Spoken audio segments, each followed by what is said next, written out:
একজন রিকশা চালাতো, বহু কষ্ট করে 1 কেজি খাসির মাংস কিনে বৌমাকে রান্না করতে বলছে যে আমি গোসল করে আসি, তুমি রান্না করো। খাসির মাংস সবসময় পাওয়া যায় না, বহু কষ্ট করে কেনা। ও বৌমা চিন্তা করছে দেখি কেমন লাগে, 1টা 2টা খেতে খেতে ছাতা প্রায় সব শেষ করে ফেলেছে। শ্বশুর গোসল করে এসে বলছে কই, খাবার যখন দিয়েছে প্রথমে দিয়েছে মূলা আলু। শ্বশুর মনে মনে ভাবছে যে আসল তরকারি কই। বলছে বৌমা সে মাংস।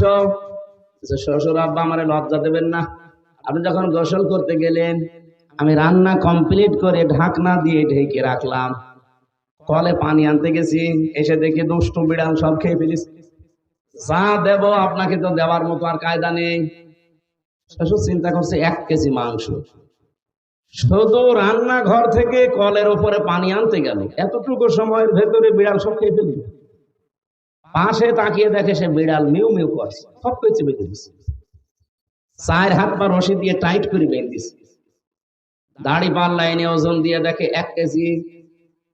বলছে বৌমা এটা যদি বিড়াল হয় তো মাংস কই, আর এটা যদি মাংস হয় তাহলে সে বিড়াল কই। এই বিড়াল যদি 1 কেজি মাংস খায় তাহলে এর ওজন হবে 2 কেজি। কথা বলছে। এই দেশে আমরা 96-93 ভাগ মুসলমান বলি, ওটা আদম সমারিতে আছে, আর ওই ছোটকালে আগা কাটা আছে।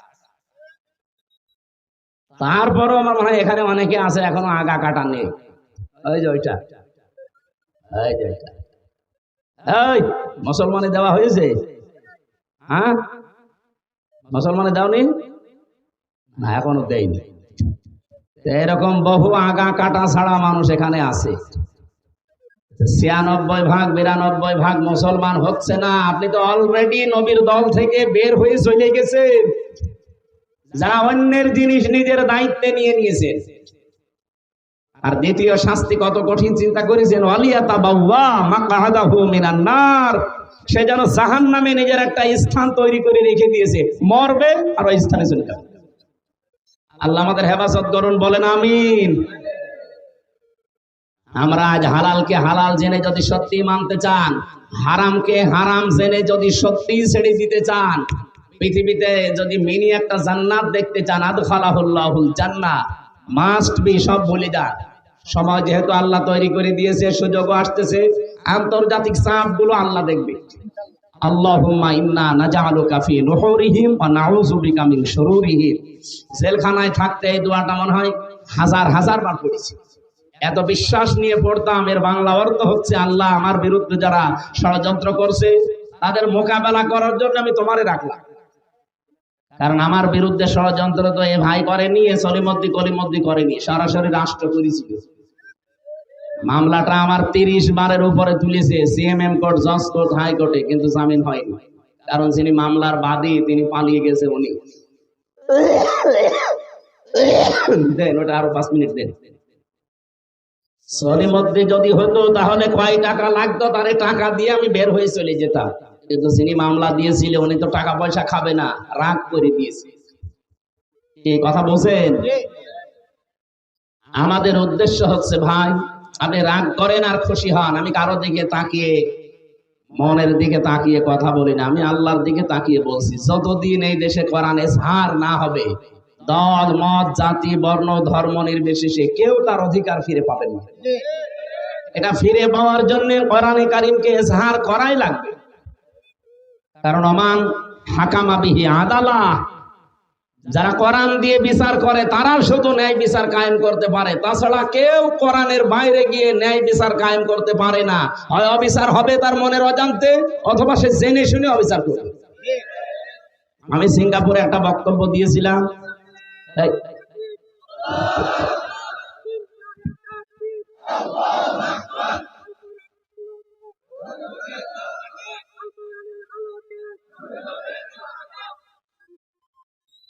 ওখানে আমার জুলুমের উপরে বক্তব্য ছিল। এখান থেকে যারা পালিয়ে গেছে ওই সময়, এই জালেমরা ওই দেশে প্রশাসনে যারা স্বরাষ্ট্র মন্ত্রণালয়ের দায়িত্বে আছে তার কাছে অভিযোগ দিয়েছে যে ওনার নামে দেশে মামলা ছিল, উনি সন্ত্রাস বিরোধী মামলার আইনের আসামি, ওনাকে এই দেশে আপনারা ঢুকতে দিয়েছেন। পরবর্তীতে আগস্টের 5 তারিখের পরে যখন মামলা পুরাটা খারিজ হয়ে গেছে, যাদের যাদের নামে ওরা আমাকে নিয়ে গিয়েছিল ওদের নাম ঢুকিয়েছে যে এরা এসে দেশে বিশৃঙ্খলা করতে চায়। ওরা যদি এই দেশের অবস্থা বুঝে যে দেখতো যে পুরাটাই তো বানোয়াট মামলা, এই কাগজ এখন অলরেডি আমার খারিজের কাগজ পাঠিয়েছি।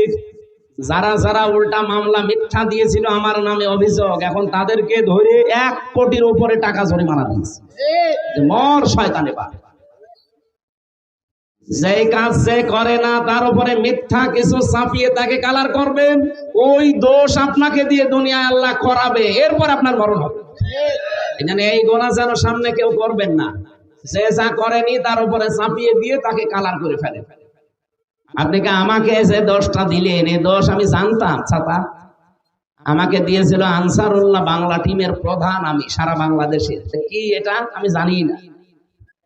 পোড়া ডাহা একটা মিথ্যা জিনিস দিয়ে 3টা বছর আপনি আমার জীবন থেকে নষ্ট করে দিলেন। আমি এখন যদি বলি যে আপনাকেও আমি এরকম মামলা দেব, কারণ যতটুকু আমি পেয়েছি আমি তো ততটুকুই দিচ্ছি, আমি তো বেশি করছি না। আপনি সহ্য করতে পারবেন? আমার জীবনের উপরে যত কঠিন পরিস্থিতি তৈরি করেছিলেন, জেলে রেখেছিলেন। জেলে না, ওটা তো জেল ছিল না, ওটা ছিল ফাঁসির কন্ডেম সেল, যেখানে মার্ডার মামলার আসামিরা থাকে। আমি কি মার্ডার করে গেছি? আমার সন্দেহ ভাজক ধরেছিলেন, আর রেখিলা রাখলেন কোথায়? যোগাযোগ বিচ্ছিন্ন করে দিয়েছিল 3 বছর। আমি জানি না বাইরে কেউ আছে কিনা। এমন একটা জায়গায় তালাবদ্ধ করে 24 ঘন্টা সিসি ক্যামেরা দেওয়া, কেউ আমার সাথে যেন কথাও না বলে। এত কঠিন করলেন কেন? যা যা করেছিলেন আল্লাহ আপনাদের উপরে ঠিক তাই তাই করবেন। আপনি দেখেন এখন যারা এই জুলুমের সাথে জড়িত ছিল তারা এখন বুক ফুলিয়ে বেড়াতে পারে। নিষিদ্ধ কয়েকটা সংগঠন আছে এই দেশে, ছাত্রলীগ, আওয়ামী লীগ নিষিদ্ধ না? ছাত্রলীগের যে সভাপতি ছিল তার বাবাটা মারা গেছে কয়েকদিন আগে। তাকে তো এই দেশে কেউ নিষেধ করেনি যে বাবার জানাজা পড়া নিষেধ না, সে ভয়ে আসেনি, কারণ সে জানে আমি গেলে জনগণ পিটিয়ে মেরে ফেলবে। মালয়েশিয়া যে আমি যে হোটেলে ছিলাম, নিচে নেমে দেখি 2 শয়তান বসে বসে চা খাচ্ছে। কি গো এখানে? তো হুজুর আমরা আগেই পালিয়েছি। আপনি আগে পালালেন কেন? আপনার না 620টা বাড়ি বানিয়েছেন, থাকবো কি করি? বাড়ি তো আর বৈধ না। ও নিজেই বলছে যে হুজুর এখন দোয়া করেন, এখন অন্য দোয়া করলে কবুল হবে? 620টা বাড়ি, আপনি আশ্চর্য হয়ে যাবেন না? একটা বাড়িতেও থাকতে পারেন। ওই দেশেও বাড়ি আছে, তার সাহেব পাড়া নাম দিয়েছে, কিন্তু তালাবদ্ধ, থাকে না, থাকে না হোটেলে। আর এক একটা হোটেলে ভাড়া কি বাংলাদেশের টাকায় 80,000, 1 লাখ, 1,20,000 টাকা ভাড়া। এই টাকাগুলো তো ওর বাবার টাকা না, হ্যাঁ, সবাই জনগণের টাকা। এই জনগণের টাকা ওখানে নিয়ে কয়দিন থাকবেন আপনি এভাবে হোটেলে? বাইরে যেতে পারেন না, বলছে বাইরে যে মায়ের খাবো। 20 লাখ বাঙালি থাকে এই দেশে, পিটিয়ে ভক্ত বানিয়ে ফেলেন। কি বৃষ্টি হচ্ছে? হ্যাঁ বৃষ্টি হচ্ছে।